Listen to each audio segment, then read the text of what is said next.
Ketika perang di Ukraina terjadi secara perang militer, ternyata ada perang lain di udara, yaitu perang narasi di media dan di sosial media. Hal ini biasa disebut dengan information war atau perang informasi. Sama dengan yang di Indonesia, masa kampanye masih lama untuk menjadi pejabat puncak di perpolitikan pilpres. Masih 1,5 tahunan lagi masa kampanye tersebut. Namun di media sudah terjadi perang informasi tentang siapa jagoan yang pantas dan siapa jagoan yang tidak pantas dan siapa yang ingin perpanjangan jabatan. Terus saja dimainkan di media. Kita kali ini akan membicarakan tentang mengapa Barat dan Sekutu adalah pengendali informasi dunia dan saat ini mereka pemenang yang mengatur informasi masuk ke kepala Anda para sahabat semua di seluruh dunia. Kembali ke Ukraina sebagai contoh, di mana media Barat mengatakan pasukan Putin dipermalukan oleh Ukraina. Lebih dari 10.000 tentara Rusia terbunuh oleh Ukraina, sementara pihak Rusia mengklaim sebaliknya hanya 500 tentara Rusia korbannya. Media Barat menyebutkan Ukraina berhasil menghancurkan 300 tank Rusia, sementara Rusia mengatakan telah menghancurkan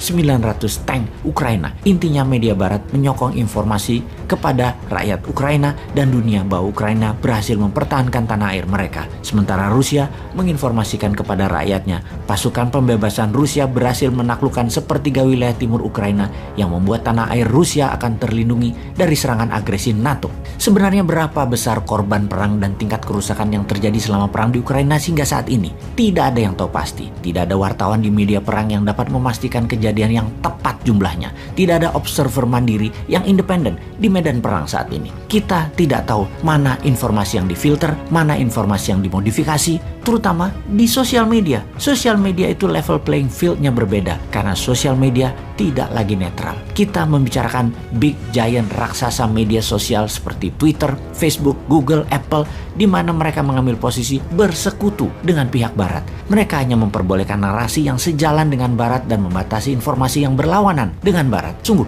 raksasa teknologi ini telah salah memperlakukan kenetralan media menjadi mengambil posisi sesuai dengan stakeholder mereka, sehingga media dunia berada di dalam satu sisi pandang, yaitu maunya Barat. Mereka menjadi penghakim mana yang boleh disiarkan, mana yang tidak boleh disiarkan, sehingga dapat dipastikan ketika Amerika yang menjadi negara agresor, apakah Amerika dikatakan menjadi penjahat perang? Ketika Amerika menginvasi negara lain, apakah para raksasa teknologi tadi juga akan menghujat Amerika dan memberikan sanksi kepada Amerika? Tahukah Anda berapa negara yang pernah diinvasi Amerika atau ada Amerikanya yang sedang bertarung di sana saat ini? Dari 193 negara yang diakui PBB, Amerika pernah dan lagi melakukan invasi di 84 negara dan tidak ada satupun intervensi Amerika tersebut dikatakan seperti apa yang Rusia lakukan ke Ukraina sebagai tindakan yang salah dan tindakan kriminal terhadap kemanusiaan oleh giant tech media tersebut. Yang mau kita katakan kali ini adalah kemunafikan raksasa media ini karena ternyata mereka dibayar untuk memihak. Mereka tidak murni dan ambil posisi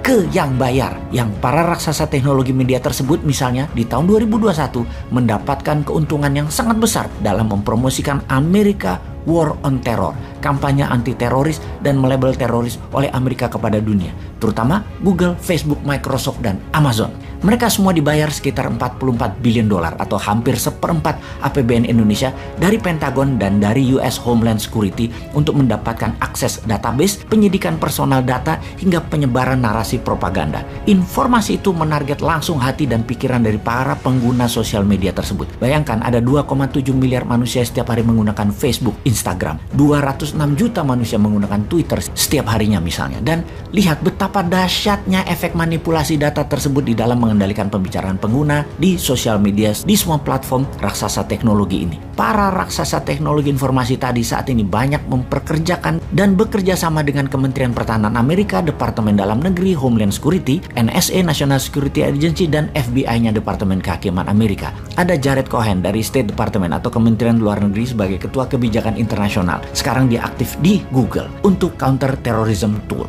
Ada Steve Pandelides, bekerja di FBI selama 20 tahun, sekarang juga aktif sebagai Direktur Security di Amazon. Ada Joseph Rozek, bekerja di Kementerian Pertahanan Amerika dan saat ini bekerja di Microsoft sebagai Direktur Homeland Security. Ini hanya sedikit nama yang diekspos, namun ada ratusan nama orang penting lainnya berada di raksasa teknologi ini. Semua itu dipakai untuk memuluskan pemahaman manusia di seluruh dunia akan nation interestnya Amerika dan Barat adalah kebenaran hakiki, adalah pahlawan dunia, dan ini semua untuk kebaikan manusia. Di mana kita tahu ada sebuah quote yang mengatakan siapa yang mengendalikan informasi, dialah pengendali dunia. Itulah tujuannya, mengendalikan informasi saat ini. Sahabat, Menimbang dan memperbanyak merenung adalah salah satu cara agar kita tidak termakan propaganda yang bisa memecah belah bangsa dan negara kita ini.